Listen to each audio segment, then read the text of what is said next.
औरत को बस 3 सुख चाहिए, एक सुंदर काया, एक पर्स में माया और एक ऐसा पति जो एक आवाज में बोले अभी आया।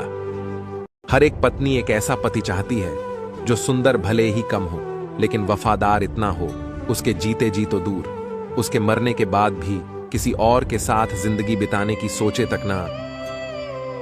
पति पत्नी आपस में लड़ाई कर रहे थे, तभी पत्नी ने कहा मुझे नहीं रहना तुम्हारे साथ, तुम मुझे पसंद नहीं हो, जा रही हूँ मायके, मुझे लेने मत आना। उसके बाद वो सचमुच मायके आ गई। मायके आकर उसने किसी को कुछ नहीं बताया, यूं ही टालती रही। घर वालों ने उसके पति को फोन किया तो उसने भी कुछ नहीं बताया। इस तरह मायके आए हुए उसे 3 महीने हो गए। न उसने पति को फोन किया, न पति ने उसे फोन किया। वह गुमसुम सी रहने लगी। आज परिवार में किसी की शादी थी। उसकी दीदी ने कहा ऐ छोटी, अपनी कोई अच्छी सी साड़ी देना। तो उसने कहा जीजा जी इतना अच्छा कमाते हैं, फिर भी आपके पास अच्छी साड़ी नहीं है। दीदी ने कहा कहाँ अच्छा कमाते हैं। दीदी साड़ी लेकर चली गई। उसके बाद उसकी भाभी, सहेली और छोटी बहन सब मांगने आ गई। कोई गहना तो कोई कपड़े ले गई। सबने यही कहा तेरा पति बहुत अच्छा है, तुझे इतना चाहता है, इतने महंगे कपड़े और गहने किसी के पास नहीं है। भगवान तेरे जैसा पति सबको दे। फिर उसे याद आया जब वह बीमार थी तब उसके पति ने 2 दिन तक खाना नहीं खाया था, न पल भर भी सोया था। उसे रह रहकर पति की सारी अच्छाइयां याद आने लगी। वह काफी देर तक रोती रही। रोते रोते पति को फोन मिलाया, मुझे माफ कर दीजिए।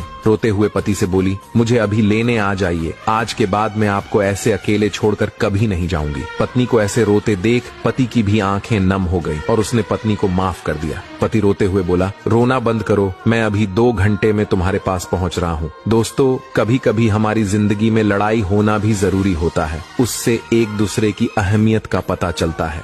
शादी एक जिंदगी और मौत के बीच का खेल है। अगर हम सफर अच्छा हुआ तो जिंदगी मिल जाती है और अगर बुरा मिल जाए तो जीते जी मौत मिल जाती है। मैं ससुराल वालों के लिए उनकी बुरी बहू ही हूं, क्योंकि जो लोग खुद अपने बेटे के ना हो सके वो दूसरे घर से आई लड़की के क्या होंगे। पति के पास से ऐसे गुजरेगी जैसे वंदे भारत ट्रेन गुजरी हो। 2 बच्चों को डांटेगी और प्रचार वाली कार की तरह ऊंची आवाज में बोलेगी। 3 घर के सामान को आराम से नहीं रखेगी बल्कि बिल्ली की तरह पटक पटक कर मारेगी। 4 खुद के और बच्चों के कपड़ों को ऐसे समेटेगी जैसे मायके जा रही हो। 5 खाने में वो चीज बनाएगी जो पति को बिल्कुल भी पसंद ना हो। इज्जत किया करो उसकी जो आपके सामने रोती है, लड़ती है, गुस्सा करती है, शिकायत करती है, अपने प्यार का बार बार इजहार करती है, क्योंकि अगर उसे प्यार की कद्र ना मिले तो वो धीरे धीरे पत्थर बन जाती है।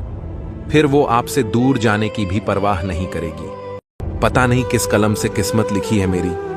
जब भी खुश रहने की कोशिश करता हूं तब मुझे एक नया दर्द मिलता है। अमीर लड़का ढूंढने के चक्कर में कई बार माँ बाप अपनी बेटी को एक ऐसे शख्स के हवाले कर देते हैं जो पूरी जिंदगी उसे खिलौना समझता है।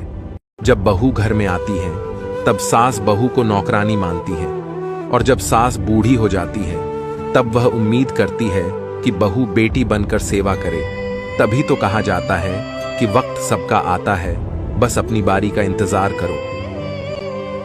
बीवी जब घर में रहती है तो आदमी को कोई मतलब नहीं होता कि किस कोने में पड़ी है, और जब कहीं बाहर जाना हो तो दिन तय रहता है कि इस दिन आना है तो मतलब आना ही है। हर कोई अपने मतलब की बात करता है, कोई ये नहीं सोचता कि दिल सामने वाले के पास भी है, दर्द उसको भी होता है।